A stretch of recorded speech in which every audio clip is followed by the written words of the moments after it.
নির্বাচন শেষ, ফলাফলের ঘোষণার সঙ্গে সঙ্গে শহরের বাতাস বদলে গেল। কায়রাতে তাজওয়ান খান 24 বছর হাজার ভোটে এগিয়েছিল।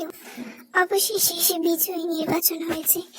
টাঙ্গাইল সদর উপজেলার 5 আসনের এমপি হিসেবে খানবাড়িতে বসার ঘরে টিভির পর্দায় ঝলমল করছে ব্রেকিং নিউজ।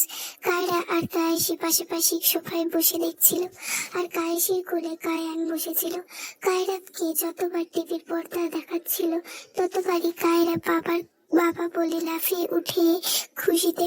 আবার কায়রার বুক টিপ টিপ করছিল উত্তেজনায়। ফলাফল কি হবে তা ভেবেই কিছু মুহূর্ত পরে কায়রাতে বিজয়ের খবর শুনলে সে সোফা থেকে লাফিয়ে উঠে দাঁড়ায়। আঙুল গোল করে সিস্টি বাজাতে বাজাতে কায়ানকে উঁচু করে তুলে ধরে নিয়ে ঘুরতে থাকলো। তার চোখে মুখে আনন্দের উচ্ছ্বাস, সে তার ভাইজান হিসেবে।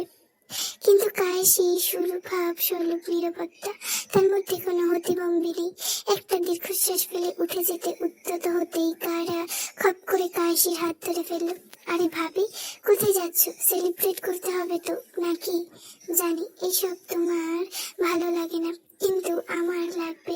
এখন চুপচাপ বসো, নড়বে না একদম। আমি ফ্রিজ থেকে মিষ্টি আনছি। কায়েসি কিছু বলল না। কায়রার যে ঝেলতে না পেরে অগত্যা ধীর পায় আবার সোফায় বসলো। এক পলক টিভির দিকে তাকায়। পর্দায় কায়রা শুভ্র পাঞ্জাবির উপর সাদা শাল গায়ে জড়িয়ে তার হাসি মুখে হাত নেড়ে মানুষকে অভিনন্দন জানাচ্ছে। এইসব দেখতে দেখতে কায়েসির মনে হলো লোকটাকে এখন পাক্কা নেতা লাগছে। না, সে তো আর নেতা নয়, এমপি হয়ে গেছে। হেডলাইন, ব্রেকিং নিউজ, সবখানেই শুধু তার নাম জপছে সবাই। কায়রা ফিরে তাকায়, আগ পর্যন্ত কায়েসির দৃষ্টি সেই পর্দার ওপারে কায়রাফের উপর আটকে ছিল। নিশ্চয়ই সামনাসামনি নিজ ইচ্ছায় লোকটাকে কখনো এমন করে দেখার আগ্রহ জাগেনি তার। ভাবনার ফাঁকে কায়রা এসে মুখের সামনে মিষ্টি ধরলো, বলল, নাও হা করো। কায়েসি হা করতে কায়রার মুখে মিষ্টি গুছিয়ে দিল, তারপর নিজেও খেলো একটা মিষ্টি। কায়েসি দিয়ে তাকিয়ে ভ্রুক নাচিয়ে নাচিয়ে মুচকি হেসে বলল, তো বলুন ম্যাডাম, এমপির বউ হয়ে অনুভূতি কেমন? কায়েসি মেকি হেসে উঠে উত্তর দিল, অনুভূতি শূন্য। কায়রা চোখ ছোট করে তাকালো। তুমি তো বলেছিলে ভাবি সব ঠিক করে নেবে, চেষ্টা করবে। তাহলে এসব কি কথা? কায়েসি ঠোঁট গোল করে শ্বাস ছাড়লো। চেষ্টা তো করছি, তাই তোমার ভাইয়ের সাথে গত 2 দিন ধরে স্বাভাবিক কথাবার্তা বলছি, ঝগড়া করিনি এখনো। আর কি করতে বলো? কায়রা হেসে ফেললো। সেই হাসির মানে কায়েসিকে কোনো কিশোরীর চেয়ে কম লাগলো না তার কাছে, যেন অনেক বড় কিছু করে ফেলেছে সে, এমন ভাবে কথা বলল। কায়রা বলল, করতে তো অনেক কিছুই হবে ভাবি, এক কাজ করো, আজ একজন ভালো বউয়ের দায়িত্ব পালন করো। কায়েসি ভ্রু কুঁচকে তাকিয়ে থাকতে কায়রা মিষ্টির বাক্সটা তার হাতে ধরিয়ে দিল। এইটা ধর, ভাইজান আসলে তুমি নিচে হাতে তাকে বিজয়ের মিষ্টি খাইয়ে দিবে। কায়েসি সরাসরি বলল, তুমি খাইয়ে দিও, আমি পারবো না। রাজনীতি আমার অপছন্দ, তার উপর সেই বিজয়ের মিষ্টি, না আমি পারবো না। কায়রা রাগ হলো এবার। এত হঠাৎ হঠকারিতা মানতে পারবে না সে। তাতে দাঁত চেপে বলে, এই জন্য তোমাদের সম্পর্ক কোনোদিন ঠিক হবে না। আমার ভাইজান 10 পা এগোলেও তুমি 1 পা বাড়াতেও চাও না। সম্পর্কটাকে একা আর কত টানবে সে? এখনো সেই কল্ড অতীত নিয়ে পড়ে আছো। থাকো, আর কিছু বলবো না তোমাকে। থাকো তোমরা যেমন আছো, আমার কি? এই বলে রেগে মেগে নিজের ঘরে ঢুকে পড়লো কায়রা। তার কায়েসি মিষ্টির বাক্স হাতে অপলক দৃষ্টি শূন্যতার দিকে তাকিয়ে রইল। ওইদিকে আলতাফ মির্জা আবারও হাসলো হাঁটুর বয়সী এক ছেলের কাছে। আবার আলতাফের চোখে চলছে প্রতিশোধের আগুন। মনে মনে বদলার নকশায় এঁকে সে দলবল নিয়ে স্থান ত্যাগ করে। আর কায়রাফের দলে উচ্ছ্বাসে ঢেউ। 3-4টা গাড়ি, 10-15টা বাইক নিয়ে রাস্তায় নামলো সবাই। সব মিলিয়ে বিজয় মিছিল চলছিল। কায়রাফ তাদের সঙ্গে বিজয়ের আনন্দে যোগ দিল। হাসি মুখে মানুষের দিকে হাত নাড়িয়ে এগিয়ে যেতে লাগলো। তাকে বড্ড স্নিগ্ধ লাগছিল, কারণ শুভ্র পাঞ্জাবি সাদা লাল জড়ানো আর মুখ ভরা আত্মবিশ্বাসের ছাপ। দ্রুত টুকরো ঘুরে গাড়ি থামতে বলল কায়রাপ। গাড়ি থেকে নেমে দলের উদ্দেশ্যে বলল, তোরা মজা মসজিদ কর, তবে সামলে। আমি এখন বাড়ি যাব, আর এই টাকা রাখ। ওয়ালেট থেকে মুঠো ভর্তি 1000 টাকার নোট এগিয়ে দিতে দলের এক ছেলে বলল, লাগবো না ভাই, আমাকে যা আছে এতেই চাইলা যাবে। কায়রাপ জোর করে হাতে টাকা গুঁজে দিয়ে বলল, বেশি কথা বলিস না, তোরা আমার জন্য অনেক খাটিস। মূলত তোরা না থাকলে এই কায়রাপ কিছুই না। তোদের নিজের ভাইয়ের চেয়ে কম কিছু ভাবিনি কোনোদিন। এখন কথা না বলে রাখ টাকাটা। যাওয়ার আগে সবুজের উদ্দেশ্যে বলল, আর সবুজ শোন। সবুজ বলল, জি ভাই, কেন কন? কায়রাপ বলে, কাল পোলাপান নিয়ে পার্টি অফিসে থাকবি সকালে। কাল সভা আছে, এলাকা ভিত্তিক কিছু ইউনিটের কাজ দেখতে হবে। আর আলতাফের ব্যাপারটা পরে দেখছি, একটু গুছিয়ে বসে আগে ওদের রয়ে বসে ধরবো। শেষ কথায় সুর হাসলো কায়রাপ। সবুজ সহ বাকি সদস্যরা বুঝে গেল কি হবে বা কি হতে পারে।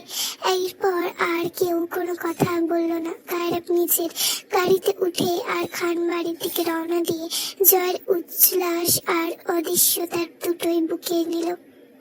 বাড়িতে পৌঁছে কায়রাপ দেখে বেসমেন্টে কেউ নেই, নিস্তব্ধতা। ভেতরে এক কোণে একা বসে আছে কায়ান।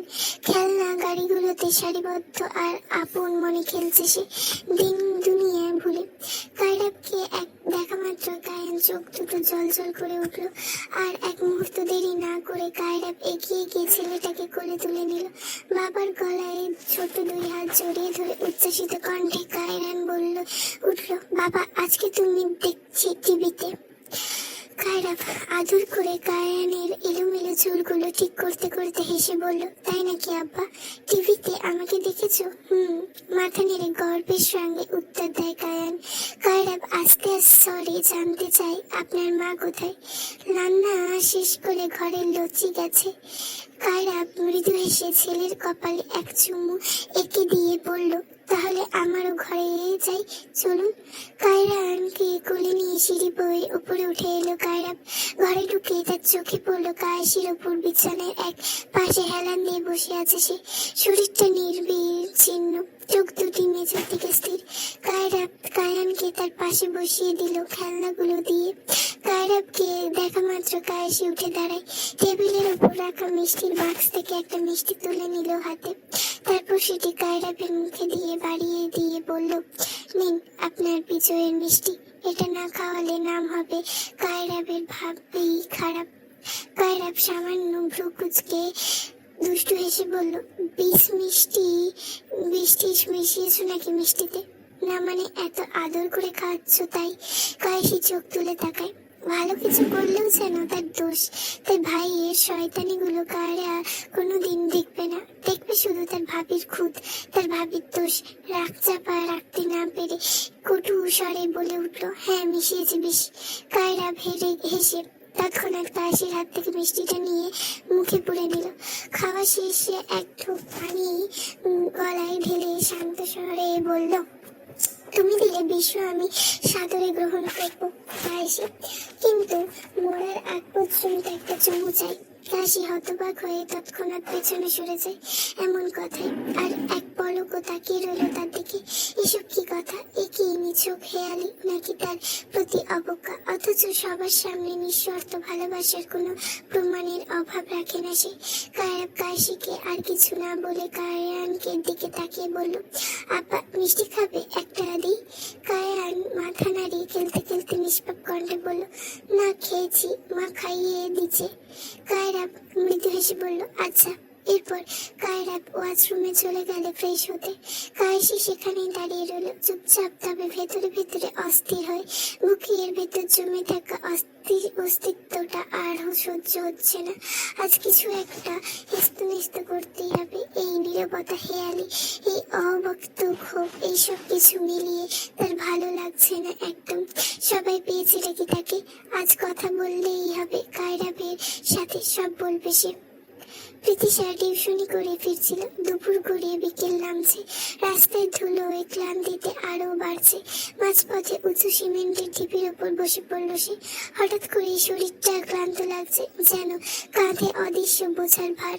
নিজের জন্য 2 মিনিট সময়ও তার নেই, এই ভাবনাটাই তার বোঝা।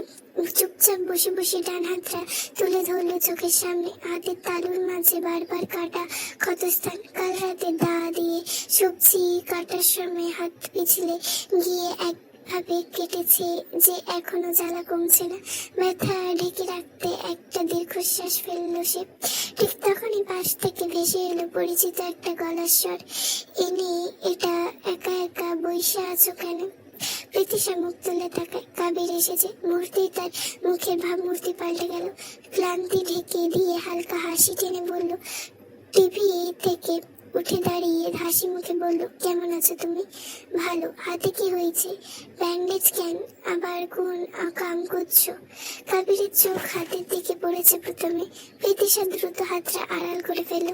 ও কিছু না, সামান্য কেটে গেছে। তুমি কি কাজ থেকে ফিরছিলে? বাসায় যাবে? কাবির কপাল থেকে চশমা নামিয়ে শার্টের বুকের কাছাকাছি গুছল। তারপর হঠাৎ জোর করে প্রীতিশার হাতটা সামনে টেনে ধরল। কথা ঘুরাইও না বেডি, আগে হাত দেখবাও দাও।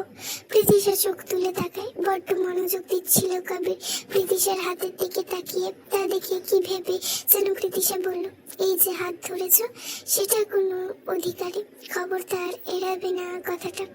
এইবার কাবির থামলো, চোখে চোখ রেখে সে নিচেও বলল, সম্পর্কে নাম চাইতেছ? কি নাম চাও? প্রেমিকা? প্রীতিশা একটুও দমল না। হুট করেই তার সাহস বেড়ে গেছে আজ। সাহস করেই বলল, না, আমি কারো প্রেমিকা হতে চাই না, বউ হতে চাই। কাবির হাত ছেড়ে দিল। ঠোঁট কামড়ে হেসে বলল, ওইটা বহুত জটিল বিষয়। আমার কিন্তু বিদায় শাদির কোনো প্ল্যান নেই। প্রীতিশা চোখ শুরু করে তাকালো, বলল, বিয়ের প্ল্যান করবে কেন? তুমি তো ভণ্ডামি করেই বেশ আছো, তোমার বিয়ে প্রয়োজন কি? কাবির হু হু করে হেসে উঠল। প্রীতিশার বাহুতে জোরে চাপড় দিয়ে বলল, এই তো ছেমলি, ঠিক কইছো আমারে। প্রীতিশা হতভম্ব হয়ে রইল। কাবিরের আস্তে চাপড়ও জোরেই লেগেছে প্রীতিশার বাহুতে। রীতিমতো হাত দিয়ে চেপে ধরতে হয়েছিল ব্যথা পাওয়ার হাতে। এই মানুষটাকে কিভাবে শুধরাতে হবে সে নিজেও জানে না, শুধু জানে চেষ্টা না করলে নিজের কাছেই হেরে যাবে সে। তবে মানুষ তো করতেই হবে বুনো ষাটটাকে, সে যেভাবেই হোক। কাবির হঠাৎ গম্ভীর হয়ে বলল, একদম আমিও বিয়া শাদীর স্বপ্ন দেখেছিলাম একজনের লগে, তাও বড় ভাইয়ের জোরে, কিন্তু আনফরচুনেটলি সেটা হয় নাই। এক হিসাবে ভালোই হয়েছে, সে আমার থেকেও ভালো একজন পাইছে। এখন তারা সুখে থাকলেই হইল। প্রীতিশা অবাক চোখে তাকায়, তোমার কি গার্লফ্রেন্ড ছিল? কই, আগে তো কখনো বলনি। ধুর, গার্লফ্রেন্ড না, জীবনে প্যারা নেই নাই ওইসব, কারণ লুতুপুতু আমার দ্বারা হইতো না। তবে ভালো লাগা আর ছিল, সে খুব চাইতো আমারে। তার ভালোবাসার অনুভূতিটা আছিল তীব্র, সেই তীব্র ভালোবাসার মায়ায় পড়েছিলাম না চাইতো। প্রীতিশা ব্যথা তোর দৃষ্টিতে তাকায়, চোখে আঘাতের চিহ্ন স্পষ্ট। প্রীতিশার চোখে অদ্ভুত যন্ত্রণা। কাবির টের পেয়ে বলল, আরে আগে প্যাপু কইরা কাইন্দ না, পুরোটা শুনবা তো। ভালো লাগা আছিল কইছি, ভালোবাসা না, দুইটা কিন্তু আলাদা জিনিস। তাছাড়া ভালোবাসা থাকলে আমি আগে তারে ভুলতে পারতাম না, এইটা ফ্যাক্ট। কথা বলতে বলতে তারা হাঁটছিল। প্রীতিশার বুকটা ধীরে ধীরে হালকা হলো। কাবিরের আশ্বস্ত করে তীব্র কৌতূহল চেপে রাখতে না পেরে সে জিজ্ঞেস করলো, মেয়েটা কি খুব সুন্দরী ছিল? আমার থেকেও অনেক সুন্দর। কাবির মুচকি হেসে বলল, সুন্দর? হ, মেলা সুন্দর আছিল। একেবারে ধপা ধপা সাদা, যারে কয় চোখ মুখ কান নাক এইসব একেবারে আল্লাহ ঠিক মতো জায়গায় বসায় তারে যত্ন করে পাঠিয়েছিল। এমন লাগে দেখলে। প্রীতিশাদ নিজের হাতের দিকে তাকায়। সে ফর্সা, তবে এত ধপধপা না, নাকটাও একটু বোচা। ভাবতে ভাবতে অজান্তেই নাকে হাত দিয়ে সব লক্ষ্য করলো কাবির। কিন্তু আবার এত সুন্দর মেয়ে পছন্দ না। আমার পছন্দ টাগর টাগর চোখ লাগা, বোচা নাক আলা মেয়ে। আর এত ফর্সা দিয়া কি হইব? ফর্সা ধুইয়া ধুইয়া পানি খামো? প্রীতিশা এবার হেসে ফেলল, কি বোকা নাকওয়ালা মেয়ে পছন্দ কেন? কাবির বড্ড গুরুতর ভঙ্গিমায় নাক কুচকে বলল, কারণ সুজানা আলো মায়েরা স্বামীর অবাধ্য হয়। এই শুনে হাসতে হাসতে প্রীতিশার চোখ বুজে এলো। প্রীতিশা মুহূর্তেই যেন সব ভুলে বসলো। সেই হাসির আড়ালে কাবির তাকিয়ে রইল তার দিকে, প্রীতিশার অগোচরে। সেই মুগ্ধ দৃষ্টির কথা জানলো না প্রীতিশা। এই যে হাসতে মেয়েটা, এখন প্রীতিশাকে দুনিয়ার সবচেয়ে সুন্দর মেয়ে হিসেবে মনে মনে আখ্যায়িত করলো কাবির। এই মুহূর্তে এই হাসিটুকু তার চোখে সবচেয়ে সুন্দর দৃশ্য।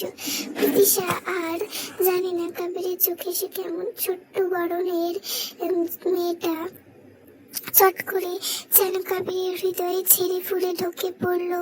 এবার এখান থেকে বেরোনোর আর পথ নেই তার। প্রীতিশা হাসি থামিয়ে হালকা স্বরে বলল, হয়েছে, চলো, সন্ধ্যা নেমে আসছে, এবার বাড়ি ফেরা দরকার, না হলে লেট হয়ে বাসায় ফিরতে হবে। আমি নীরবে মাথা নেড়ে হাঁটা ধরলো, পাশে প্রীতিশাও। রাস্তার আলো তখনও পুরো পুরায়নি, চারপাশে কেমন এক অস্থির গধূলি। হঠাৎ করে প্রীতিশার মাথায় ভেতর যেন ঘূর্ণি তুললো। চোখের সামনে ঝাপসা অন্ধকার নেমে এলো মুহূর্তে, কিন্তু সেকেন্ডের ব্যবধানে সে চারপাশে দেখার ক্ষমতা হারিয়ে ফেললো। মাথায় হাত দিয়ে সামলে নিতে গিয়েও পড়লো না, পা দুটো শক্তি হারিয়ে ফেললো, পড়ে যাবে ঠিক তখনই কাবির বলিষ্ঠ হাত তাকে আড়ষ্ট করলো শক্ত করে। প্রীতিশা অচেতন শরীর ছেড়ে দিয়েছে ততক্ষণে। আকস্মিক ঘটনায় কাবির থমকে প্রীতিশাকে ডাকে, প্রীতি, কি হইল? এই অসুস্থ তুমি? কথা বলল না প্রীতিশা মুখ দিয়ে। হঠাৎ করেই বাকশক্তি যেন কেড়ে নিল অদৃশ্য কিছু। কাবির তাকে ধীরে ধীরে পাশে একটা বেঞ্চের ওপর বসালো আর নিচে হাঁটু গেড়ে মাটিতে বসলো। কয়েক মুহূর্ত থেকে এলো নিস্তব্ধ, শ্বাসের শব্দ ছাড়া কিছুই নেই। অবশেষ অচেতন ফিরাতে প্রীতিশা দুর্বল হাসি হেসে বলল, চিন্তা করো না, আমার লো আয়রনের সমস্যা আছে তো, তাই হঠাৎ এমন মাথা ঘুরে যায়। এখন কিছু ঠিক আছি আমি। কাবির প্রীতিশার ব্যাগ থেকে চুপচাপ পানির বোতল এগিয়ে দিল। প্রীতিশা ছোট ছোট চুমুকে পানি খেলো। কাবির কি বলবে বুঝে উঠতে পারলো না। ভয়টা তখনও বুকের ভেতর জমে আছে। কিছুক্ষণ আগেও সে ভেবেছিল এই বুঝি কিছু হয়ে গেল।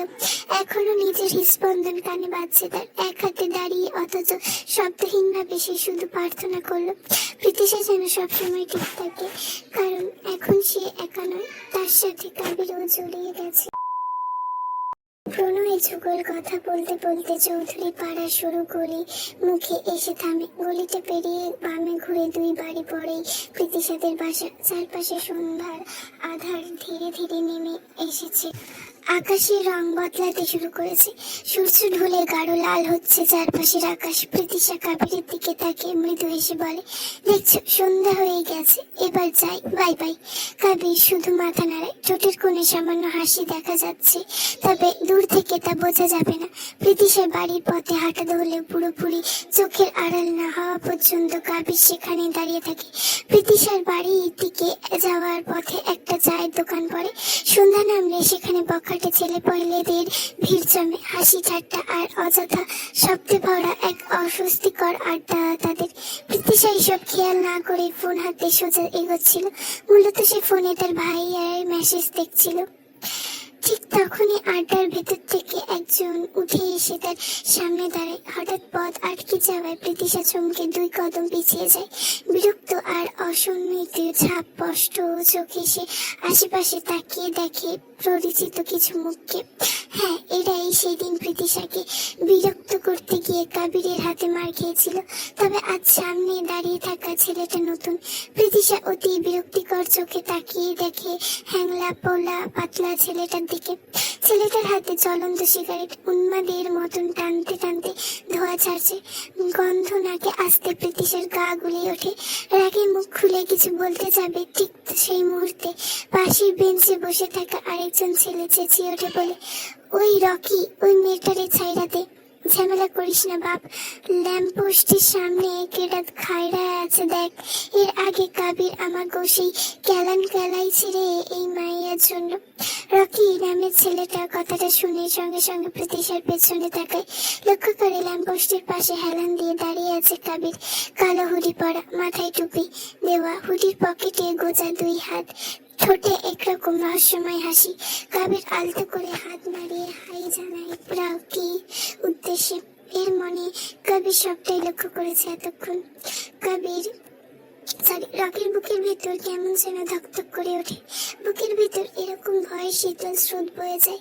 বন্ধুদের সতর্ক বার্তা পেয়ে আর এক মুহূর্ত দেরি না করে রকি সুরে দাঁড়িয়ে প্রীতিশার পথ ছেড়ে দেয়। আপাতত কবিরের সাথে ঝামেলা করার সাহস নেই ওদের। এইসব কাণ্ডে কোনো কিছুই প্রীতিশা ঠিক বুঝে উঠতে পারলো না। সে ঠায় দাঁড়িয়েছিল, তবে ওদের ভীত দৃষ্টি অনুসরণ করে পেছনে তাকাতেই সে দেখতে পায় কবিরকে। মুহূর্তে প্রীতিশা ভ্রুজোড়া শিথিল হয়ে আসে, ঠোঁটে আলতো হাসি ফেলে ওঠে। কবির কয়েক কদম এগিয়ে এসে কোনো কথা না বলে প্রীতিশার হাত ধরে নেয় এবং অন্য হাতে প্রত্যেকটা ছেলেদেরকে একে একে হাতের ইশারায় তর্জনী আঙ্গুলের তাক করে চিহ্নিত করে। এইদিকে শক্ত করে আশ্বস্ত এক পুরুষালী হাতের মুঠোয় বন্দী হয়ে প্রীতিশার কোমল হাত। কবির সামনে সামনে হাঁটে আর প্রীতিশা পেছনে পেছনে। কবিরের হাতে ধরাটাও প্রবল অধিকারশীল ভঙ্গিমা। আশেপাশে সব শব্দ কেমন যেন হঠাৎ ম্লান হয়ে যায়। একেবারে বসার সামনে এসে কবির হাত ছাড়ে প্রীতিশার। গলা একটু শক্ত করেই বলে, টিউশনি করবা ভালো কথা, কিন্তু সন্ধ্যা কেন হইব? দিন সকালে টাইম বানাই নিতে পারো না? এই টাইম চেঞ্জ করবা, বুঝছো? এখন যাও। প্রীতিশা ফিক করে হেসে ওঠে। কবির চমৎকার অধিকার টের পেতে চোখে দুষ্টুমি কিলকিল করে তাকায়। আরে বাহ, খুব অধিকার দেখাচ্ছ যে। কবির কোনো উত্তর দেয় না, উল্টো ওদিকে হাঁটা ধরে। জানি কথা বললে কথা পারবে। আপাতত ও সেটা চায় না। যেতে যেতে খুব মুখ কুচকে বিড়বিড় করে, প্রীতির ফাঁদে ফেলাইয়া কয় অধিকার দেখাইয়া কেন? ঢঙের কথাবার্তা। প্রীতিশাও আর দাঁড়িয়ে থাকে না, হাসিটা ঠোঁটে রেখে নিজের ঘরের ভেতর ঢুকে যায়। বাইরে সন্ধ্যা নেমে আসে আর বাতাসে ভেসে থাকে কিছু অদৃশ্য টান, যা হয়তো কেউ স্বীকার করতে চাইছে না, কিন্তু অস্বীকারও করতে পারবে না। সন্ধ্যার নীরবতা শুধু শুরু থেকে যায় কিছু অপ্রকাশিত কথা আর অদ্ভুত এক নিশ্চুপ অনুভূতির আবেগ। বোর্ডে মনোযোগ নিবদ্ধ করে পিছন ক্লাস করছিল। চক টানে টানে সীমাকরণ আর ব্যাখ্যাগুলো ফুটে উঠছিল বোর্ড জুড়ে। প্রীতিশা নিজের পাঠদান এতটাই ডুবেছিল যে সে ঠিক সামনের বেঞ্চে বসে থাকা দুটো মুগ্ধ নয়ন সে কবে থেকে নিঃশব্দে তাকে অনুসরণ করছে সে খেয়ালই করেনি। কায়রা বসেছে একদম ফার্স্ট বেঞ্চে। সপ্তাহে মাত্র 2 দিন পিছনের ইকোনমিক্স ক্লাস পাওয়া যায়। এই 2 দিন সে কখনোই মিস করে না। 40 মিনিটের ক্লাস মানে 2 দিন মিলে মোট 80 মিনিট পিছনকে একটু কাছ থেকে দেখার সুযোগ পায় সে। এই একটুখানি আশাতেই কায়রা আগে ভাগে ক্লাস এসে পড়লে ঠেলে ঠুলে বসে পড়ে সামনের সারিতে। তাই আজও তার ব্যতিক্রম হয়নি। অথচ অন্যান্য দিন সামনের সারি কেন, ক্লাসের কোনো সারিতেই তাকে খুঁজে পাওয়া যাবে না। কায়রার পাশে বসে থাকা দীপ্তি অস্থির কণ্ঠে ফিসফিস করলো, এইবার তো চোখ নামা। কায়রার বাচ্চা, সেই থেকে দেখতেই চলছিস। এখন জানি স্যার দেখে ফেললে এইভাবে আমার দম বন্ধ হয়ে আসছে। কায়রা গালে হাত ঠেকিয়ে আছে, চোখ না সরিয়ে বোর্ডে লিখতে থাকা পিছনের দিকে তাকিয়ে ঠোঁট বাঁকিয়ে ধমকে বলল, এই চুপ থাক, ডিস্টার্ব করিস না তো। এই 2 দিনের জন্য আমার প্রতি সপ্তাহে অপেক্ষা করতে হয়, তুই কি বুঝিবি? ঈশ্বর। দীপ্তি আরো কয়েকবার বোঝানোর চেষ্টা করছিল, সাবধান করছিল, কিন্তু অবশেষে হাল ছেড়ে দিল। দীপ্তি ভালো করে জানে এই মেয়েকে আর শুধরানো যাবে না। পিছনের ক্লাসে কায়রার চোখ চেয়ে বোর্ডের চেয়েও স্যারকে দেখায় বেশি ব্যস্ত। এই সত্যিটা মেনে নেওয়া ছাড়া দীপ্তির আর কিছু করার নেই। হাল ছেড়ে ওইভাবে বসে রইল সে। দীর্ঘ 40 মিনিটে ইকোনমিক ক্লাস শেষ করে পিছন বোর্ডের দিকে একবার তাকে টেবিলে থাকা বইয়ে বদ্ধ করলো। ক্লাসে নির্বাচিত সব সময় শেষে শিক্ষার্থীরা তখনও নোট গুছিয়ে উঠতে ব্যস্ত। ঠিক সেই মুহূর্তে ক্লাসরুমের দরজায় আবির্ভূত হলেন কলেজের প্রিন্সিপাল। তাকে দেখা মাত্র মুহূর্তের মধ্যে শ্রেণীকক্ষ নিস্তব্ধ হয়ে যায়। সামনে নিদর্শন হিসেবে সকল ছাত্রছাত্রী একসঙ্গে উঠে দাঁড়ায়। হালকা হাসি দিয়ে শিক্ষার্থীদের বসার ইঙ্গিত করে প্রিন্সিপাল বললেন, প্রিয় শিক্ষার্থীরা, আজ তোমাদের জন্য একটি সুখবর নিয়ে এসেছি। চলতি বছরে তোমাদের চমৎকার ফলাফলের স্বীকৃতি হিসেবে 3য় বর্ষে এই ডিপার্টমেন্টে শিক্ষার্থীদের জন্য একটি ট্যুরের আয়োজন করা হয়েছে। যারা যেতে আগ্রহী তারা আনিমুল স্যারের সঙ্গে যোগাযোগ করুন। খবরটি শুনে শ্রেণীকক্ষ জুড়ে আনন্দের ঢেউ বয়ে গেল। উচ্ছ্বাস আর ফিসফিস করার কথা ভেবে উঠল শ্রেণীকক্ষে চারপাশ। কেউ কারোর দিকে তাকিয়ে হাসছে, সে কেউ ভবিষ্যৎ সফরের পরিকল্পনায় ব্যস্ত হয়ে পড়েছে। এই ভিড়ের মাঝেও বিশাল চিরচেনা স্বাভাবিক নীরব সংযত হাসল। প্রিন্সিপাল ক্লাস থেকে বেরোনোর আগে পিশানকে ইশারার কাছে ডাকলেন। প্রিন্সিপাল ছিলেন পিশানের বাবার ঘনিষ্ঠ বন্ধু, তাই পিশানের মুখে তাকে আঙ্কেল বলে সম্বোধন শোনা যেত। পিশান ধীর পায়ে তার সঙ্গে এগিয়ে এলো। চলতে চলতে প্রিন্সিপাল বললেন, পিশান, তুমি তো কখনো কোথাও যাওয়ার ব্যাপারে আগ্রহ দেখাও না, কিন্তু এইবার তোমার কোনো আপত্তি শুনতে চাই না। এই ডিপার্টমেন্টে শিক্ষকরা সবাই মিলে যাচ্ছে। পিশান কিছু বলতে কেউ থেমে গেল। চোখ নামিয়ে এক মুহূর্তে ভেবে নিয়ে মাথা নেড়ে বলল, আপনি তো জানেন আঙ্কেল, বাচ্চাদের ছাড়া আমি একদম থাকতে পারি না। ওদের একা রেখে যাওয়া, তাছাড়া আমার বোনটাও তো একাই থাকে, তবুও চেষ্টা করবো আমি। প্রিন্সিপাল সিদ্ধ এসে বললেন, শোনো পিশান, ব্যস্ততা আর পারিবারিক দায়িত্ব আমাদের সবারই আছে, তাও নিজের জন্য একটু সময় বের করে নিতে পারো। এবার সত্যি আমি চাই তুমি সঙ্গে যাও। জোর তো করতে পারবো না, তবে আশা রাখছি। আর কোনো আপত্তি করলো না পিশান। মৃদুস্বরে বলল, আচ্ছা আঙ্কেল, যেহেতু একদিনের ব্যাপার, দেখা যাক। প্রিন্সিপাল সন্তুষ্টির হাসি দিয়ে পিশানের কাঁধে স্নেহের হাত রাখলেন। তারপর ধীরে ধীরে করিডোর ধরে এগিয়ে গেলেন। পেছনে রেখে গেলেন পিশানের জন্য একগুচ্ছ ভাবনা আর আসন্ন একটা সফরের সম্ভাবনা। পিশানও ভেবে নিল যাওয়াই যাক, তাছাড়া ঘোরাঘুরি করলে মনটা ফ্রেশ থাকে। অনেকদিন তেমন কোথাও যাওয়া হয়নি। ক্লাস শেষের ঘন্টা আজ একটু বেশি দীর্ঘ হলো। ক্লাস শেষ বের হয়ে কায়রা, দীপ্তি আর আরো কয়েকজন বন্ধু হেঁটে চলেছে ক্যাম্পাসের ছায়া ঘেরা পথ ধরে। কয়েক কথার বিষয়ে একটাই খানকিত টুর। দীপ্তি হালকা উত্তেজনায় কায়রাকে বলল, তুই কি যাবি? তুই গেলে আমিও বাসায় বলবো। কায়রা সামান্য ভেবে গালে জিভ ঠেলে উত্তর দিল, যাওয়াই যাক, এমনিতেও বন্ধুরা মিলে আমাদের কখনো ট্যুরে যাওয়া হয়নি। সারা জীবন শুধু প্ল্যানই করে গেলাম, সাকসেসফুল আর হয়নি। পেছন দিক থেকে জিহাদের কণ্ঠ ভেসে এলো, সেটাই তো কায়রা, চল না, একদিন তো ঘুরে আসি। কায়রা মাথা নাড়ায়, কিন্তু খানিকটা উদ্বিগ্ন হয়ে বলল, সিওর হতে পারছি না, ভাইজানের আগে জানাতে হবে, দেখি তারা কি বলে। এই কথায় জিহান হেসে উঠল, হালকা তাচ্ছিল্যের সুরে বলল, এত ভাইদের নেওটা কেন তুই? সবকিছুতে ভাইদের বলা লাগে? একটা অ্যাডাল্ট মেয়ে তুই, অনার্সে পড়িস, কোনো বাচ্চা না যে সব ব্যাপারে ভাইদের পারমিশন নিতে হবে। কাম অন ইয়ার। কায়রা চোখ মুহূর্তের কঠিন হয়ে উঠল। সে থেমে জিহাদের দিকে তাকালো, চোখে রাগ মিশ্রিত দৃঢ় গলায় বলল, ঠিক বলেছিস, অ্যাডাল্ট আমি, কিন্তু এতটাই বড় হয়নি যে ভাইদের অবাধ্য হব। ওরা ছাড়া আমি কিছুই না। নেক্সট টাইম আমার সামনে এসব বলার আগে ভেবে নি বলিস। এই বলে কায়রা এগিয়ে গেল সামনে একাই। কিছু দূরে যেতে পেছন থেকে জিশান দৌড়ে এসে কায়রার সামনে দাঁড়িয়ে বলল, দাঁড়া দাঁড়া, আচ্ছা রাগ করিস না, তোর ভাইরা রাজি হলে গ্রুপে মেসেজ দিস, আমি আর তুই একসাথে বাসের সিট কাটবো। কায়রা ভ্রু কুঁচকে তাকালো, একদম না জিশান, আমি দীপ্তির সাথে বসবো। দীপ্তি অস্বস্তিতে আমতা আমতা করে বলল, কায়রা, আসলে আমি না ওই সৌরভের সাথে বসবো ভাবছিলাম। কায়রা হতভম্ব হয়ে তাকিয়ে রইল দীপ্তির দিকে কয়েক সেকেন্ড, তারপর খুব শক্ত করে বলল, ঠিক আছে ফাইন, তোরা BF এর সাথে বসবি, ভালো কথা, কিন্তু আমি জিশানের সাথে বসবো না। জিশান অবাক হয়ে প্রশ্ন করলো, কি সমস্যা, কেন বসবি না? সে উত্তর দিয়েও কায়রা সামনে এগোতে চাইলে হঠাৎ পেছন থেকে জিশান তার হাত টেনে ধরে। আচমকা এমন করায় কায়রা বিস্মিত হয়ে ঘাড় ঘুরিয়ে তাকায়। তার চোখে তীব্র খুব কষ্ট। কায়রা হাত ছাড়াতে চেষ্টা করে, ঠিক জিশানের ধরা হাত অস্বাভাবিক রকমের শক্ত।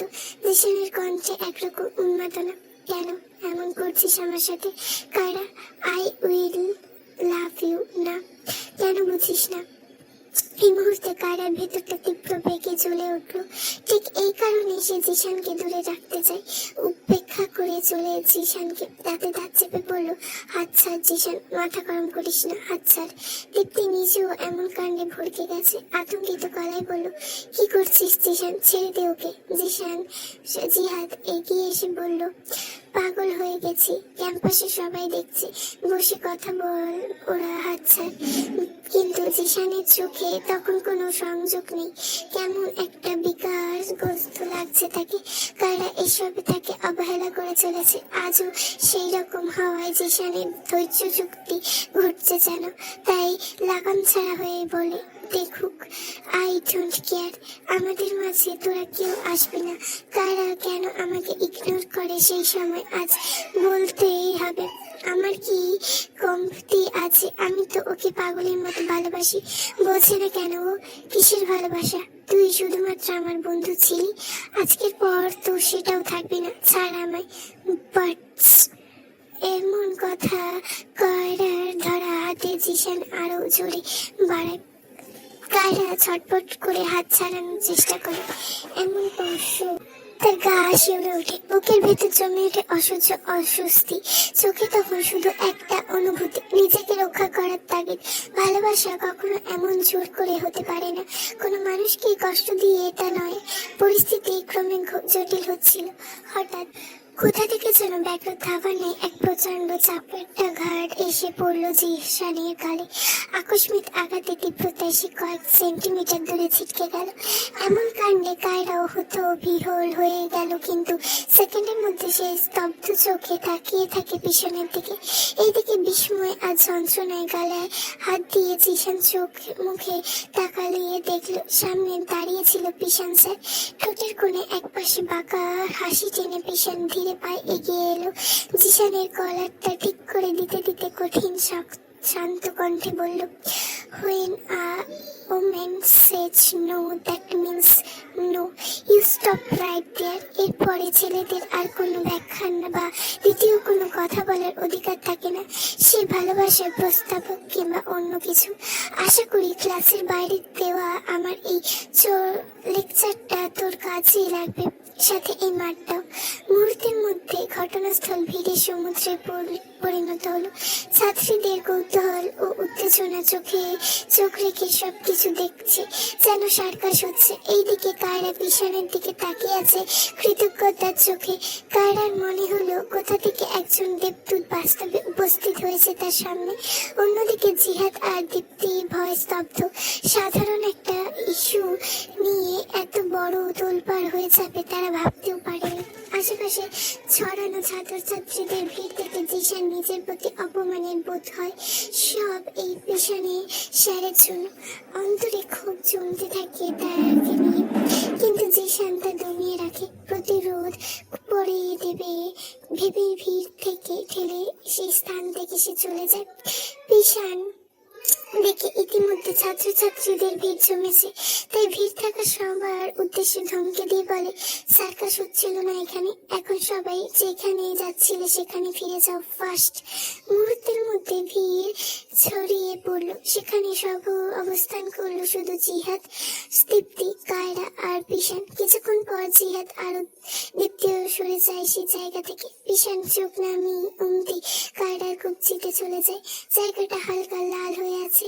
দৃষ্টি ঘুরিয়ে ধীর ও গম্ভীর বলল, বন্ধু বানানো সবাই বন্ধু হয় না, আর এমন মানবিক বিকারগ্রস্ত বন্ধুর কাছ থেকে 10 হাত দূরে থাকা উচিত।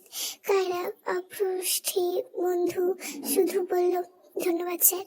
পিশান চশমা পরে স্বাভাবিক উত্তর দিল, তোমাকে বাঁচিয়েছি বলে নিজেকে বিশেষ ভেবো না। তোমার জায়গা অন্য যে কোনো মেয়ে হলেও আমি এইভাবে হেল্প করতাম। হিউম্যানিটি বলে একে। কায়রা মলিন হেসে বলল, ভাবিই না স্যার, সত্যি ভাবিনি। পিশান একটু থেমে বলল, গুড, আশা করি তুমি খুব দ্রুত হয়তো তোমার ফ্যান্টাসি জগৎ থেকেও বেরিয়ে আসবে, বাস্তব দুনিয়ায় চেনা উচিত। কায়রা হেসে উঠল। সেটা সম্ভব নয় স্যার, কাল্পনিক দুনিয়ায় আমি সুখী আছি, সেই জগতে ছেড়ে বেরিয়ে আসতে যে দম বন্ধ হয়ে মারা যাব। ভীষণ দীর্ঘশ্বাস নিয়ে পকেট থেকে মোবাইল বের করলো। কায়রার সামনে মোবাইলের ওয়ালপেপার দেখলো একজন হাস্য উজ্জ্বল লাল শাড়ি পরা মেয়ের ছবি। বলল, ও আমার স্ত্রী পৃথা, ওকে ভালোবেসে আমি বিয়ে করেছিলাম। পৃথা নেই বেশ কিছু বছর, কিন্তু আমার ভালোবাসা একটুও কমেনি তার প্রতি, আর না কোনোদিন কমবে। ওর আমার ভালোবাসার অংশ হিসেবে আমাদের দুজন সন্তান আছে। তাহলে তুমি ভাবছো কি করে ওর জায়গা নেবে আর আমার সাথে বিয়ের প্রসঙ্গ বারবার টানো কেন? আল্লাহ না করুক, তাও যদি তোমার কোনো খুঁত থাকতো। কারা আলতো এসে বলল, ভুল বুঝছেন স্যার, আমি কখনো ওনার জায়গা নিতে চাইনি, আমি কেবল নিজের জন্য আলাদা জায়গা তৈরি করতে চেয়েছি। আর কিছু বলবেন? খুঁত? কি খুঁত চান আপনি? কোন খুঁতটা আপনাকে বিয়ে করার জন্য পারফেক্ট হবে? ভীষণ বুঝতে পারলো কায়রাকে কোনোভাবেই বোঝানো সম্ভব নয়। মাঝে মাঝে এই মেয়েকে সাইকো লাগে, ভীষণের না হলে কোনো মেয়ে কিভাবে নিজের খুঁত চায়। তাই হতাশ হয়ে মোবাইলটা পকেটে গুছিয়ে বলল, তুমি খুব জেদি তাই না? কায়রা সরল হেসে বলল, ছোটবেলা থেকেই যা ভাবছো তা অসম্ভব। কায়রা দৃঢ় স্বরে বলল, আল্লাহ চাইলে সব সম্ভব, আপনাকে কখনো পাবে না। কায়রা প্রতি উত্তরে দীর্ঘশ্বাস ফেলে মলিন হেসে বলল, পৃথিবীতে যা কিছু পাওয়া সম্ভব তার মধ্যে আপনি অন্যতম স্যার। আপনাকে সহজ লভ্যভাবে পাওয়ার সাধ্য আমার নেই। আমার জন্য আপনি পুরোটাই নমিষ। বিশাল আর অপেক্ষা করলো না। এই কেমন ধরনের কথা? হাসফাস লাগলো ওর, তাই অপেক্ষা না করে দৃঢ় ভঙ্গিতে নিজের পথ এগিয়ে গেল। পেছনে শুধু কায়রা থমকে দাঁড়িয়ে রইল, ভাবনার অতল গভীরে ডুবে। সত্যি কায়রা জানে না কোন পথে হাঁটছে, ঠিক না ভুল, কিন্তু তার মানসিক যুক্তি একটাই, কাউতরে ভালোবাসা ভুল নয়, ভুল হতেই পারে। আইসি সকালটা শুরু হয়েছিল ভোরের আলো ফোটার আগে। আজ একটা বিশেষ দিন বলা চলে। গতকাল রাতে কায়রা জানিয়েছে দুপুরে তাদের দলের ছেলেপুলেরা খাওয়ানো হবে বাড়িতে, তাই বিজয়ের আনন্দের জন্য উত্তপ্ত। কায়রা ফের ফুপু আসবেন। আজও আয়োজনটা হতে হবে চোখ পড়ার মতন, যাকে বলে এলাহি আয়োজন। কায়রা লোক রাখার কথা বলেছিল রান্নার জন্য, কিন্তু কায়েসি সোজা সাপটা না করে দিয়েছে। কায়েসি অন্যদের দিয়ে রান্না করানো স্বাচ্ছন্দ্য বোধ করে না। তাছাড়া সে রান্না বান্নায় পটু হওয়ার কাউত্ব প্রয়োজন নেই। অন্যের হাতে রান্নায় তার মন ভরবে না, তৃপ্তি পাবে না সে। তাছাড়া রান্নাঘরে তার নিজের আলাদা একটি রাজ্য, এখানে সে একাই যথেষ্ট। সকাল 8টা বাজতেই উনুনে আগুন জ্বলে ওঠে। একটার পর একটা পদ তৈরি করতে থাকে কায়েসি। অবশ্য কাজের ফাঁকে ফাঁকে কায়ানকে খাইয়ে আসা, আবার চুলায় কাছে ফেরা। কায়রার কাজ পুরো দায়িত্ব নিয়েছে কায়ানের। নাহলে কায়েসি এই ব্যস্ততার মাঝে বাচ্চাটার মায়ের আঁচল ধরে টানাটানি শুরু করলে কায়েসির কাজের সব তাল কেটে যাবে।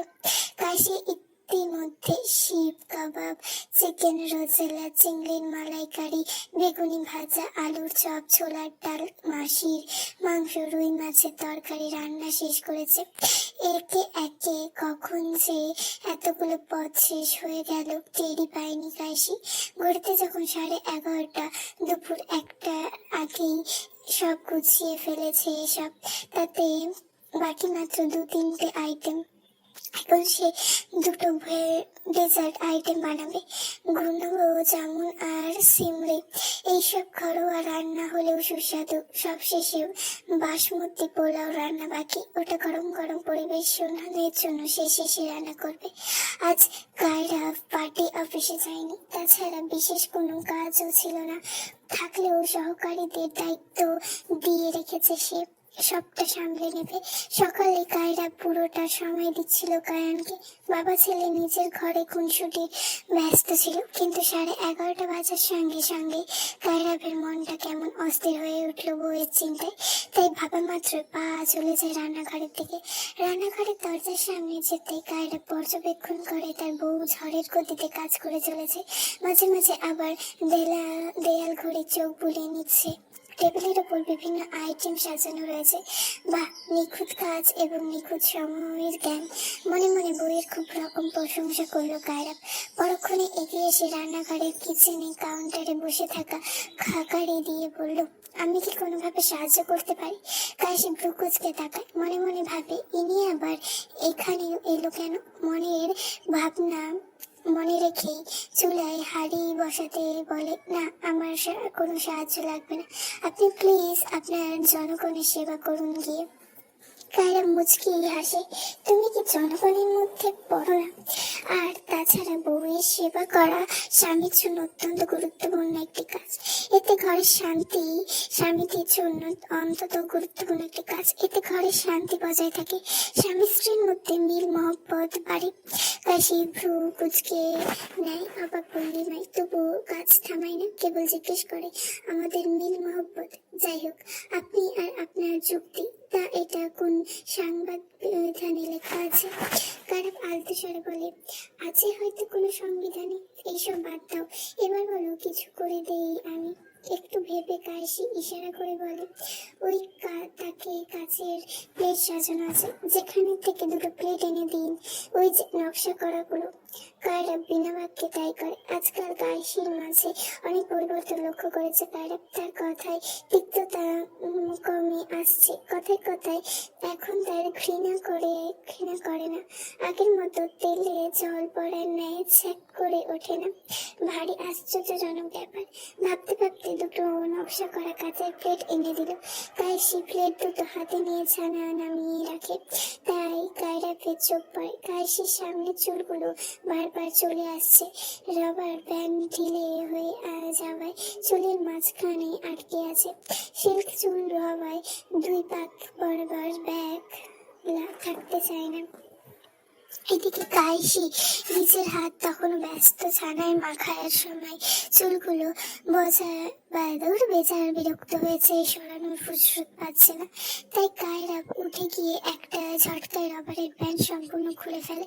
আচমকা এমন ঘটনায় কাশি ছিটকে উঠে পেছনে ঘুরে তাকায়, কিন্তু কায়রা নির্বিকার।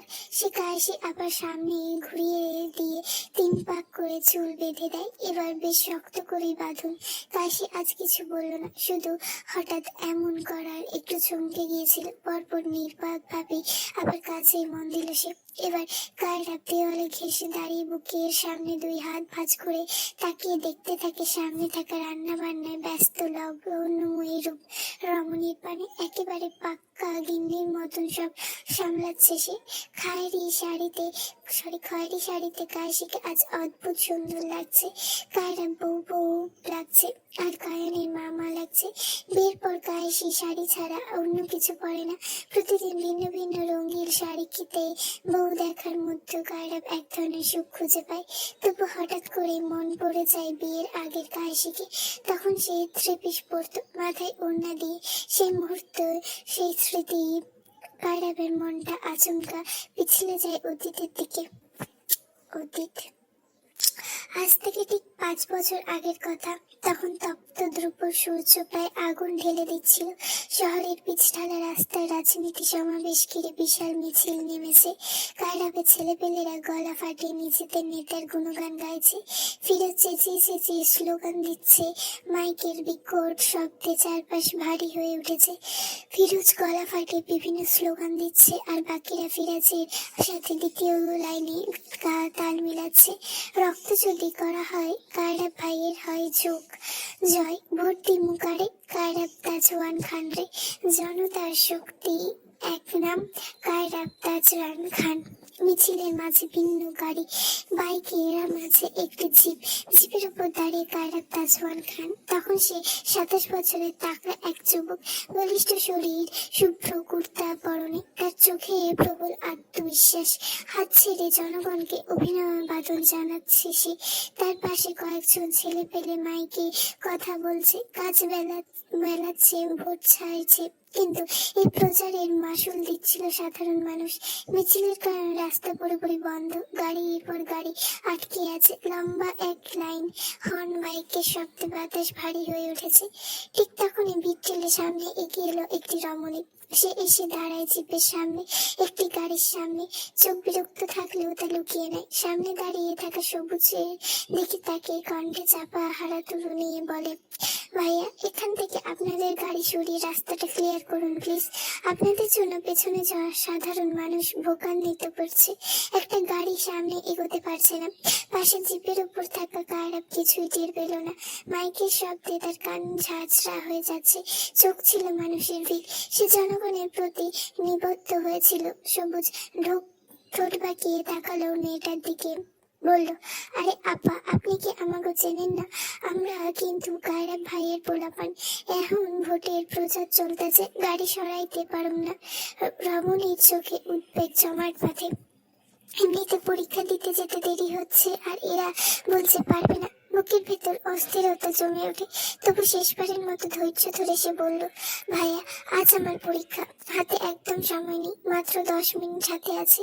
আর তাছাড়া পেছনে অ্যাম্বুলেন্স, একজন প্রেগনেন্ট মহিলা আছে, সম্ভবত তার ডেলিভারি হবে। একটু পরিস্থিতি বোঝার চেষ্টা করুন। সবুজ মাথা নেড়ে অবহেলায় বলল, আমার এইসব বইলা লাভ নাই আপা, খুব সমস্যা হইলে হাইটা যান, আমাকে গাড়ি সরাইতে পারুম না। এইবার রমণী ধৈর্যের বাঁধ ভাগলো, তাতে দাঁত চেপে সে বলল, শেষবারের মতো ভালোভাবে বলছি ভাইয়া, গাড়িগুলো সরাবেন কিনা? না। সবুজ বিরক্ত হয়ে জবাব দিল, হুদাই পেঁচাল পায়রা সময় নষ্ট করিতেছেন কেন? এতক্ষণে তো আপনি হাইটাই যাইতেন গা। পরের মুহূর্তে রমণীর অগ্নিমূর্ত রূপ ধারণ করে। ধৈর্যের হারিয়ে রাস্তার পাশে ধূপধাপ পায়ে এগিয়ে ফুটপাত থেকে একটা রড তুলে নিয়ে এলো সে। চোখে রীতিমতো আগুন জ্বলছে, হাতে যেন অসুর ভর করলো মুহূর্তেই। তারপর দৌড়ে এসে সব শক্তি দিয়ে আঘাত করলো সবুজের গাড়ি ফ্রন্ট কাজ। একটা বিকট শব্দ হয়ে ঝরঝর করে ভেঙে পড়লো কাজ। তারপর একে একে রমণীর আঘাত করতে লাগলো গাড়ির গায়ে, জানলার কাছে। সবুজ এইসবে হতবিহ্বল হয়ে যায়। হুশ ফিরতে হাই হাই করে জিততে ওঠে, হাই হাই, এসব কি করতেছেন আপা? পাগল হইয়া গেছে নাকি? আপা সরেন, আল্লাহ, গাড়ি ভাঙছেন কেন? রমণীর অগ্নিমূর্তি তাকিয়ে আবার চোখ ফিরিয়ে নিয়ে কাজ বাহুল রেখে চেঁচিয়ে চেঁচিয়ে বলল, আমি আগেই বলেছিলাম গাড়ি সরাতে। একবার না বারণ করেছিলেন? তাদের কাছে জনগণের কোনো কথার দাম নেই, আবার ওদের কাছে থেকে ভিখারির মতো ভোট চাই। আজ আমার পরীক্ষা এমনিতেও দিতে পারবো না, অমনিতেও পারবো না, তাই আমার ক্ষতিপূরণের 10 গুণ উসুল করেই যাবো। শুধু দেখি আমি কি করি। হঠাৎ মাইকের আওয়াজ বন্ধ হয়ে গেল, প্রচার থেমে গেল, সবাই থমকে গেল এবং টনক নড়ল তাদের। কায়রাব ঘাড় ঘুরিয়ে পেছনে তাকালো, তাকিয়ে মেয়েটার মুখ দেখার আগে মাথার ওড়না দেওয়া সে রমণী তেড়ে এসে এবার কায়রাবের জিপের ফ্রন্ট কাছে আঘাত করে আগের মতো। কায়রাব চোখ মুখে নিল কাঁচ ভাঙার বিকট শব্দে। মেয়েটা ফিরোজের হাত থেকে মাইক নিছিয়ে নিল। ওখানে অ্যাম্বুলেন্স, প্রেগনেন্ট মহিলা যন্ত্রণায় কাতরাচ্ছে, আর অথচ আপনারা প্রিয় নেতা জনগণের সুযোগ সুবিধা না দেখে রাস্তা আটকে ভোট চাইতে এসেছেন। অথচ মুখ বড় বড় বলি এই করবে সেই করবে, আর আপনারা কনভিন্ট হয়ে সুরসুর করে এভাবে জিততে দেবেন, তাই না? কায়রাব তখনও নীরব মুখ দেখেনি, কিন্তু মাইকে বলা নেতিবাচক কথাগুলো তার রাজনীতির জীবনে দাগ কাটতে পারে, এটা সে বুঝে গেছে। হুট করে রাস্তায় হইচই লেগে যায়। মেয়েটার অতি সাহস থেকে অবাক হচ্ছে কায়রাব, কিন্তু এরকম কথার মুহূর্তের মাথায় খুন চেপে বসে তার। ভাবলো হয়তো বিপরীত দলের কেউ শত্রুতা করে পাঠিয়েছে, তাই ইমেজ নষ্ট করতে। তাই তাড়াতাড়ি পেছন থেকে মাইক কেড়ে নিয়ে এসে মেয়েটার হাত ধরে এক ঝটকায় ঘুরিয়ে বলতেই যাচ্ছিল, এই মেয়ে, তোর সাহস। পুরোটা বলার আগে কায়রাবের কথা কণ্ঠনালীতেই আটকে যায়, চোখে আটকে যায় রেগে অগ্নিমূর্তি ধারণ করা ধপধপে ফর্সা নারীটির পানে। তেজি চোখে তাকিয়ে আছে সে, যেন এক নিমিষে ভস্ম করে দেবে তাকে ওই দুটো নয়ন। টকটকে ঠোঁট জোড়া তীর তীর করে কাঁপছে সামান্য, হয়তো রাগে মাথার ওড়নাও ইতিমধ্যে খসে পড়েছে। কায়রাপ অপলক তাকে রইল। রমণীর হাত ছাকি দিয়ে ছাড়িয়ে নিয়ে বলল, এখনো সময় আছে, আপনার ছেলেদের রাস্তা খালি করতে বলুন। এক মুহূর্ত দেরি না করে কায়রাপ হাত তুলে ইশারা করলো সবুজকে, কিন্তু রমণীর থেকে দৃষ্টি সরায় না। পরপর গাড়িগুলো সরে যেতে লাগলো। অ্যাম্বুলেন্সটা পথ পেল। তারপর মেয়েটা খেয়াল করলো মাথার ওড়না নেমে গেছে। চট করে ওড়না জড়িয়ে নেয়। আবার সামনে সিএনজি থেকে এক মেয়ে ডেকে ওঠে, কাশি তাড়াতাড়ি আয়, এখনো খুব লেট হয়নি, পরীক্ষার শুরু 10 মিনিট হয়েছে সবে। কাশি ঘুরে এগোতেই যাচ্ছিল, ঠিক তখনই এক পুরুষালী হাত তার কবজি চেপে ধরলো। কাশি এতক্ষণ যতটা সাহস দেখাচ্ছিল তা যেন এক মুহূর্তে থেমে যায়। কায়রাপ গম্ভীর স্বরে সিএনজি চালককে নির্দেশ দেয়, আপনি আপনার যাত্রী নিয়ে যান। তৎক্ষণাৎ সিএনজি ছেড়ে দিল। সিএনজিতে বসা মেয়েটি বুদ্ধি হয়ে যায়, কিন্তু পরীক্ষার জন্য কিছু বলার অপেক্ষা রাখে না। নিজের ভালো আগে দেখতেই হবে তার, এমনিতেও তার দেরি হচ্ছিল। এদিকে কায়সি পেছন ঘুরে তাকে হাত ছাড়াতে বলে, এটা কোন ধরনের অসভ্যতা, হাত ছাড়ুন, আমার দেরি হচ্ছে। কায়রাপ বাঁকা হেসে হাত টেনে এক ঝটকায় কায়সিকে নিচের একদমই কাছে টেনে আনে। হাত পেছন দিকে মুচড়ে ধরে কায়সিকে সামনাসামনি করে রাখে। উন্মাদ ক্রোধের ন্যায় ঘাড় বাঁকিয়ে চোয়াল শক্ত করে বলে, অসভ্যতা, তুমি এতক্ষণ যেটা করলে সেটা কি বলে? অবশ্য যেটাকে চরম মাত্রায় দুঃসাহসিকতা বলে। কায়সি এইবার আতঙ্কে জমেছে। এমনিতে মুচড়ে ধরা হাত ব্যথা করছে তার, ছাড়ানোর জো নেই। যতই সাহস দেখাক, এভাবে বেয়াকায়দায় পড়লে যে কোনো ভয় পাবে। কায়রাপ আবার বলে, তুমি তো পরীক্ষা দিতে যেতে পারবে না মেয়ে, ক্ষতি আমাদের দুজনের সমান হওয়া উচিত, তাই না? কায়সি ছটপট করতে করতে বলে, হাত ছাড়ুন আমার, আমি চেঁচাবো কিন্তু বলছি। চেঁচাও, এত বড় ব্লান্ডার করেও এখনো তেজ কমছে না, আমার ইমেজ নষ্ট হতে যাচ্ছিল। তোমার জাস্ট ধারণা নেই এর জন্য আমি তোমার সঙ্গে কি করতে পারি। কায়সি চোখ ভরে ভয় নেই, আছে শুধু তেজের দৃষ্টি। খানিকটা সাহস করে বলল, ধারণা আছে কি করবেন, আর স্বার্থে আঘাত লেগেছে তাই মেরে ফেলবেন, গুম করে ফেলবেন, মারুন, আমি ওইসবে ভয় পাই না। কায়রাপ হিতাহিত জ্ঞান হারাচ্ছে ক্রমশ, কারণ আজ তার মান সম্মানের প্রশ্ন উঠেছিল। শত্রুরা চাইলে এটাকে অনেক বড় ইস্যু বানাতে পারবে। এসব ভেবে রেগে গিয়ে কায়রাপ গম্ভীর কণ্ঠে বলে, উফ, মারবো না, কিন্তু তুমি পস্তাবে, খুব খারাপ ভাবে পস্তাবে, তাও যদি তোমার ভুলের জন্য বিন্দু মাত্র অনুতপ্ত থাকতো। কাশি এক ঝটকে হাত ছাড়িয়ে নেয়, যদিও কায়রাপ হাত লাগালা করেছিল তাই। হাত ছাড়ানো মাত্র কাশি ঝপাটে এক চড় মারে কায়রাপের গালে। কায়রাপ চড় খেয়ে চোখ বন্ধ করে নেয় মুহূর্তে, মাথা ঝুঁকে আসে খানিক। সবুজ আর ফিরোজ দুজনে স্তব্ধ, বাঘারা হয়ে যায়। কাশি চেঁচিয়ে অশ্রুযুক্ত চোখে বলে, আমি ভয় পাই না তোদের মতন জানোয়ারদের। শুনেছিস, এতিমদের কোনো ভয় থাকে না, কারণ আমাকে মেরে খুন করে ফেললেও কারোর কিছু যায় আসবে না। আর কিসের অনুতপ্ত, আমি কোনো ভুল করিনি। ওই ছেলেকে জিজ্ঞেস কর কতবার অনুরোধ করে বলেছি গাড়িগুলো সরাতে, কিন্তু কেউ শোনেনি। আর নিজেরা ভুল করে উল্টো আমাকে হুমকি দিচ্ছিস।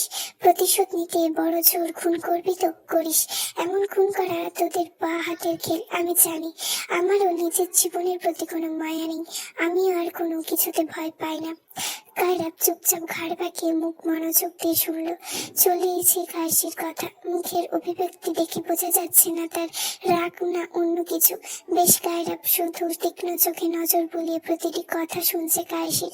কিন্তু এদিকে সবুজ নিজেকে থামাতে না পেরে নিজেও চেঁচিয়ে উঠল, যাই হোক না কেন, আপনি আমাগো ভাইয়ের গায়ে হাত তুললেন কেন? আবার তুই তোকারি করতেছেন কোন সাহসে? কাশি অগ্নিকাণ্ডে তর্জনী আঙ্গুল তুলে বলল, এই চুপ, তোর ভাইয়া ডেকেছিলাম শুনিসনি? আর তোর ভাইকে মেরেছি, বেশ করেছি। আমার হাত ধরার সাহস পাই কিভাবে তোর ভাই? অন্যায় দেখেও অন্ধের মতো ভাই ভাই করছিস, লজ্জা নেই না? এবার সবুজ মাইরে গেল, মুখে কিছু বলার সাহস পেল না। আর অন্তঃপর আর এত মুহূর্ত দাঁড়ালো না কাশি। তীব্র ক্রোধে পায়ে হেঁটে চলে গেল সামনে। রাগী, অতি রাগে চোখে জল এসে গিয়েছে তার। রাগ সামলাতে না পেরে এমন হয়ে তার হাতের উল্টো পিঠে চোখ মুছল সে। ভেতরে ভেতরে সে ক্লান্ত, বিধ্বস্ত।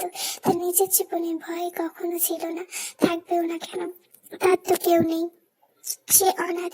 অনাথের ভয় থাকে না, তাদের সংগ্রাম করতেই চলতে হয়। তারা বাঁচলেই বা কি, মরলেই বা কি। কায়রাব এখনো মেয়েটির চলে যাওয়ার দিকে তাকিয়ে আছে। সময় যেন ঠিক থমকে গেছে, চারপাশে সবকিছু নিস্তব্ধ। আশেপাশে সবুজ মাথা নিচু করে কায়রাবের দিকে তাকালো। কণ্ঠটা কেঁপে উঠছিল, ভাই, ভুলটা আমারই, আমারই।